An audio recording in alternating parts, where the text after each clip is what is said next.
শুভ সকাল দর্শক, দেশ বিদেশের যেখান থেকে দৈনিক পত্রিকার খবরাখবর নিয়ে এশিয়ান টেলিভিশনের নিয়মিত আয়োজন এশিয়ান সংবাদ বিশ্লেষণ দেখছেন সকলকে স্বাগত জানাচ্ছি আমি কাউসার। দর্শক অনুষ্ঠানের মধ্যে দিয়ে দেশের প্রধান প্রধান পত্রিকার শীর্ষ শিরোনামগুলো পড়ে থাকে এবং এগুলোর পর্যালোচনা করে থাকে। দেরি না করে চলে যাচ্ছি মূল আয়োজনে। আমার হাতে থাকা সবগুলি পত্রিকার শিরোনাম আপনাদেরকে এক এক করে জানাবো। শুরুতেই যেটি রয়েছে দেশ রূপান্তরের সংবাদ শিরোনাম জানাচ্ছি আপনাদেরকে।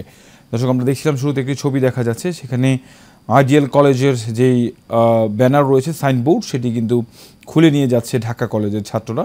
আমরা দেখছিলাম যে গতকালকে বিকেলের দিকে ঢাকা কলেজের ছাত্রদের সাথে আইডিয়াল কলেজের ছাত্রদের কিন্তু সংঘর্ষ হয়। সেই সংঘর্ষের পরেই আমরা দেখেছি যে ঢাকা কলেজ তাদের আধিপত্য বোঝানোর জন্য তাদের যে আইডিয়াল কলেজের যে সাইনবোর্ড রয়েছে সেই সাইনবোর্ড কিন্তু খুলে নিয়ে চলে এসেছিলেন তারা। আমরা এর নিচের দিকে একটি সংবাদ দেখছি, ঋণে শেয়ারে সালমানের 56,000 কোটি টাকা। দুর্নীতি অনুসন্ধানে দুদক, ব্যাংক পুঁজিবাজার থেকে হাতিয়েছেন 56,000 কোটি। সবচেয়ে বেশি ঋণ জনতা ব্যাংকের 25,000 কোটি। বন্ড ইস্যু করে 5,500 কোটি টাকা পুঁজিবাজার থেকে তুলে নিয়েছেন। নিরাপত্তা উন্নয়নে একসঙ্গে কাজ করব প্রণয় বার্মা। সম্পর্ক জোরদারে অর্থনৈতিক সহায়তা দেবে যুক্তরাষ্ট্র। চলতি সপ্তাহে আসছে মার্কিন প্রতিনিধি দল। ডক্টর ইউনূসের সঙ্গে অর্থনৈতিক সংলাপ করবে যুক্তরাষ্ট্র। শহীদ স্মরণের সভা 14 সেপ্টেম্বর, খরচ 5 কোটি। নেসকোতে আসারে নিয়োগ পদোন্নতি, কায়কাউস দস্তগীর সিন্ডিকেটের নামে অভিযোগ, 25 নির্বাহী প্রকৌশলীর 14 জনই অবৈধ।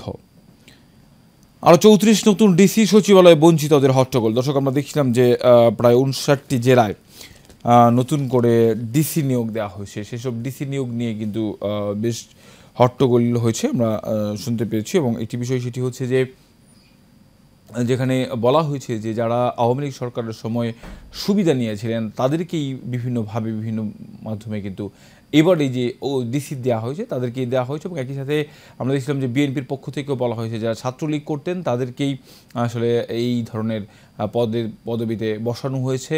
এবং একই সাথে আমরা দেখছিলাম যে যারা পদবঞ্চিত রয়েছেন আওয়ামী লীগের সময়ে তারা কিন্তু বিক্ষোভ করছে উপসচিব পর্যায়ে। তারা বলছেন যে যারা আওয়ামী লীগের সময় সুবিধা নিয়েছেন তাদেরকে আবার এখন নতুন করে এই সব জায়গায় ডিসি নিয়োগ দেওয়া হয়েছে। ফলে যেই মতো নিয়ে, যে উদ্দেশ্য নিয়ে বৈষম্যবিরোধী ছাত্র আন্দোলন গণ অভ্যুত্থানের মাধ্যমে শেখ হাসিনা সরকারের পতন ঘটিয়েছে, সেই আন্দোলন কতটুকু সফল হবে, তাদের আশা কতটুকু বাস্তবায়ন হবে, সেটি নিয়ে কিন্তু নানান মহলে নানানভাবে প্রশ্ন তোলা হয়েছে। অর্থাৎ এই যে ডিসি নিয়োগ দেওয়া হয়েছে নতুন করে 59টি জায়গায়, সেখানে প্রায় 57 জনই আগে থেকেই আসলে এই সরকারের বিভিন্নভাবে সুবিধা নিয়ে তারা কিন্তু ছিলেন। এবং অনেকেই বলছেন যে এগুলো সবাই আওয়ামী লীগ ঘরানার। ফলে এই যে নতুন করে ডিসি নিয়োগ, সেটি নিয়ে কিন্তু বিএনপি থেকে শুরু করে বেশ কিছু মহলে আলোচনার জন্ম দিয়েছে। দর্শক, নিচের দিকে আমরা দেখছি তৌফিক এলাহি চৌধুরী গ্রেফতার। 1 যুগ ধরে টাইগার আইটি নিয়ন্ত্রণে বিয়াচিয়ে টেন্ডার ছাড়াই RFID ভেহিকেল নম্বর প্লেট এবং digital smart card driving licence প্রকল্প বাস্তবায়ন করছে। তরুণদের প্রত্যাশা, দেশ তৈরির স্বপ্ন, সমন্বয়কদের সফর। ডায়নগঞ্জ থেকে প্রধানমন্ত্রী দেখতে চাই সার্জিস। ভারতের সঙ্গে চোখে চোখ রেখে কথা হবে আসিফ মাহমুদ।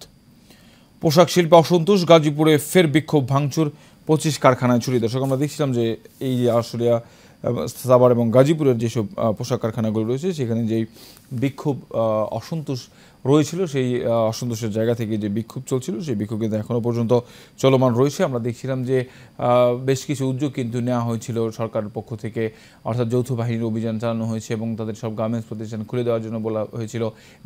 বিকেএমইর পক্ষ থেকে তাদের সাথে বৈঠক অনুষ্ঠিত হয়েছে। এরপরে আসলে তারা কিন্তু সিদ্ধান্ত নিয়েছেন যাতে শিল্প প্রতিষ্ঠানগুলো খুলে দেওয়া যায়। কিন্তু শিল্প প্রতিষ্ঠানগুলো খুলে দেওয়ার পরই আমরা দেখছিলাম যে এইসব প্রতিষ্ঠানগুলোতে বিক্ষোভ কিন্তু অব্যাহত রয়েছে। ফলে অনেক প্রতিষ্ঠান কিন্তু খোলার পরে আবার নতুন করে বন্ধ করে দিয়েছে এবং বেশ কিছু প্রতিষ্ঠান কিন্তু অনিশ্চয়তার মধ্যে রয়েছে। অনেকে বেতন ভাতা দেওয়া না নিয়ে একটি সংখ্যা তৈরি হয়েছে। ফলে এই যে শিল্প খাতে, গার্মেন্টস খাতে যে অস্থিরতা, সেই অস্থিরতা নিরসনে কিন্তু এখনও পর্যন্ত কোনো ধরনের সমাধান হয়নি। কোথাও কোথাও ঘটনা ঘটছে, তবে অনেক কারখানায় কিন্তু আবার শ্রমিকরা কাজে ফিরেছে, তাদের বেতন ভাতাও দেওয়া হয়ে গেছে।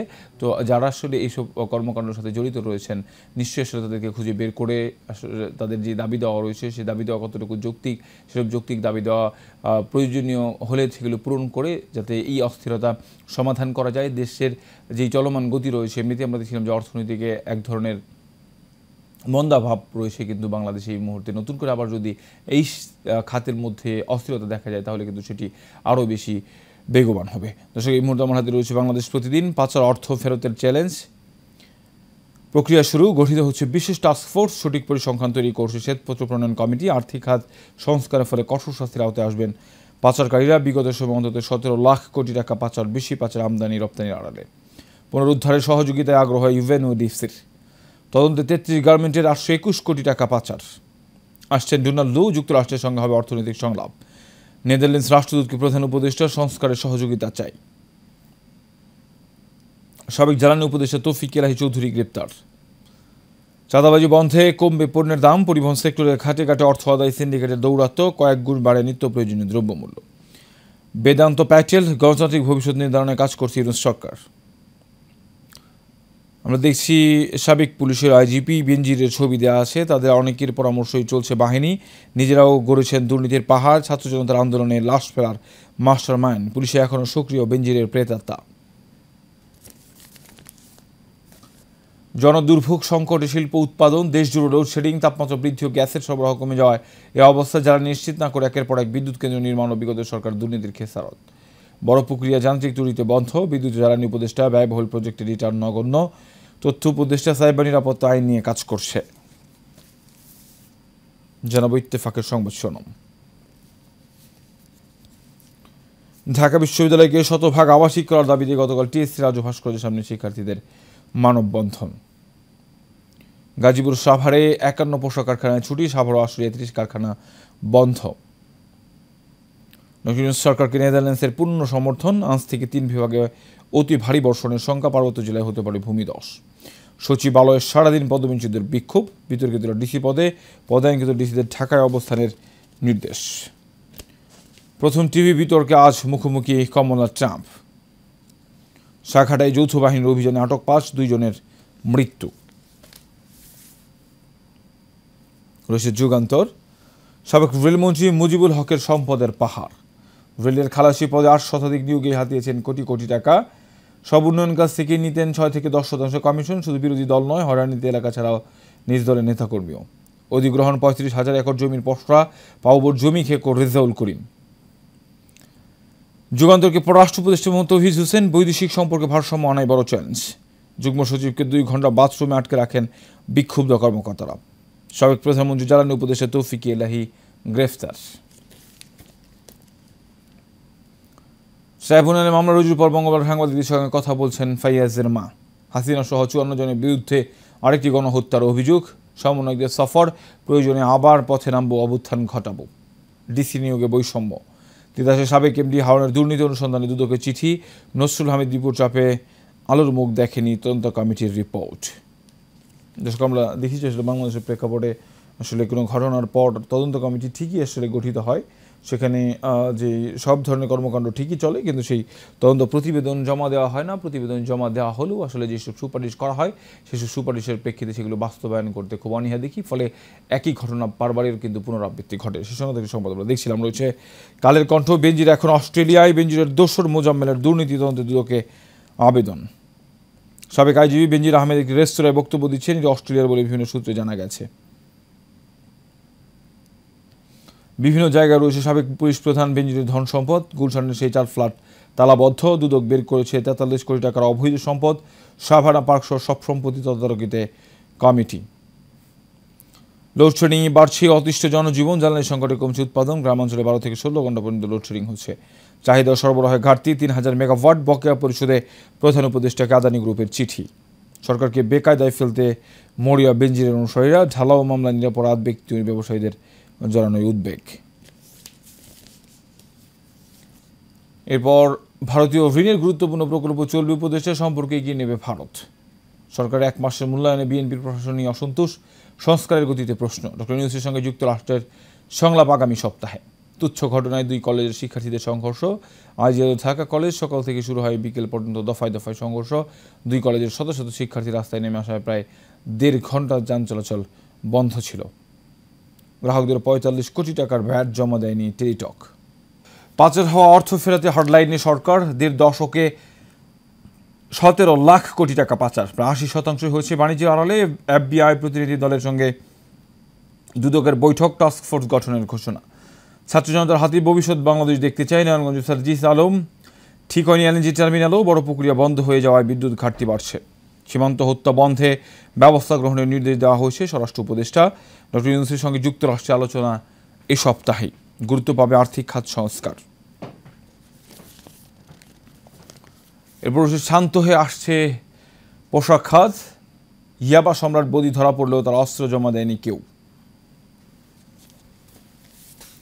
রয়েছে সময়ের আলো। ঢালাও মামলায় হয়রানি গ্রেফতার নিয়ে উদ্বেগ উৎকণ্ঠা। মামলাবাজিতে সেই পুরনো চেহারা। প্রতিপক্ষকে ঘায়েল করতে একের পর এক মামলা করা হয়েছে। থানা পুলিশের ভূমিকাও সে আগের মতোই প্রশ্নবিদ্ধ। ঢাকা মহানগরীর থানাগুলোতে 196টি হত্যা মামলা হয়েছে। সন্দেহ হলে জিডি নিয়ে তদন্তের পর প্রমাণ পেলে মামলা। ঢালাও মামলা ও গ্রেফতার বন্ধ হওয়া দরকার doctor Badiul Alam Majumdar. Doctor news Sheikh Hasina দেশের প্রতিটি প্রতিষ্ঠানকে ধ্বংস করেছেন। মার্কিন সিনেটের মেজরিটি হুইপের সমর্থন সরকারকে। মার্কিন প্রেসিডেন্সিয়াল ডিবেট ভোটারদের সামনে নিজেকে তুলে ধরতে না পারায় ঝুঁকিতে কমলা। ট্রাম্পের মূল ভোটার গোষ্ঠী দূরে সরে যাওয়ার আশঙ্কা। বিতর্কে ঝুঁকি আছে ট্রাম্প কমলা উভয়েরই। সীমান্ত হত্যা নিয়ে ভারতকে আবারও করা প্রতিবাদ বাংলাদেশের। অগ্নিগর্ভ হয়ে উঠেছে মণিপুর। 3 জেলায় কারফিউ ইন্টারনেট শাটডাউন।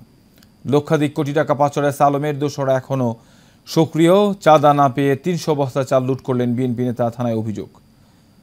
আমনের শেষ বাধাগ্রস্ত, পিছু ছাড়ছে না লোডশেডিং। দিনে চাহিদা 15,030 মেগাওয়াট, সরবরাহ 12,899 মেগাওয়াট। বগুড়ায় আধিপত্য কোন্দল, স্বেচ্ছাসেবক দল নেতা সহ 2 জনকে কুপিয়ে ও পিটিয়ে হত্যা। শাহপরান মাজারে গভীর রাতে সংঘর্ষ, পুলিশ সহ আহত 20। কাজে ফিরছেন শ্রমিকরা, এখনও বন্ধ রয়েছে 45 কারখানা। হাজিরা বোনাসে বাড়ছে 225 টাকা। নিয়োগে নারী পুরুষের বৈষম্য থাকবে না। রয়েছে প্রথম আলো। শৃঙ্খলা ফেরেনি, পদোন্নতি পদায়ন নিয়ে দৌড়ঝাঁপ।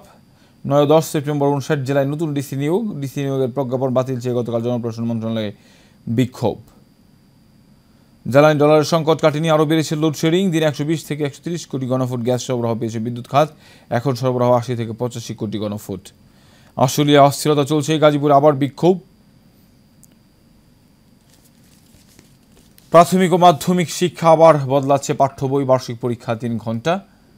ভারতের সঙ্গে কথা হবে চোখে চোখ রেখেই, মতবিনিময় আসিফ মাহমুদ। কুমিল্লা সহ 9 জেলায় মতবিনিময় সভা করছেন বৈষম্যবিরোধী ছাত্র আন্দোলনের সমন্বয়কারা। সৈয়দ রিজওয়ান হাসানের বিশেষ সাক্ষাৎকার। 30 বছরের বন্ধ অনেক দরজা খুলতে হচ্ছে। একেবারে শেষ যে পত্রিকাটি আমার হাতে রয়েছে দর্শক, English daily, the Daily Star. Daily Star যেদিকে সংবাদ শিরোনাম করছে আমরা সেটি জানাচ্ছি আপনাদেরকে। Anger over DC post, deputy secretary scuffle side secretariat. দর্শক, আমরা দেখছিলাম যে সচিবালয়ের যে বিক্ষোভ, সেই বিক্ষোভের ঘটনা। Prison breaks, 928 inmates still at large, 84 of them are condemned. Power supply may not improve anytime soon. Hasina's energy advisor Tawfiq Ilahi held.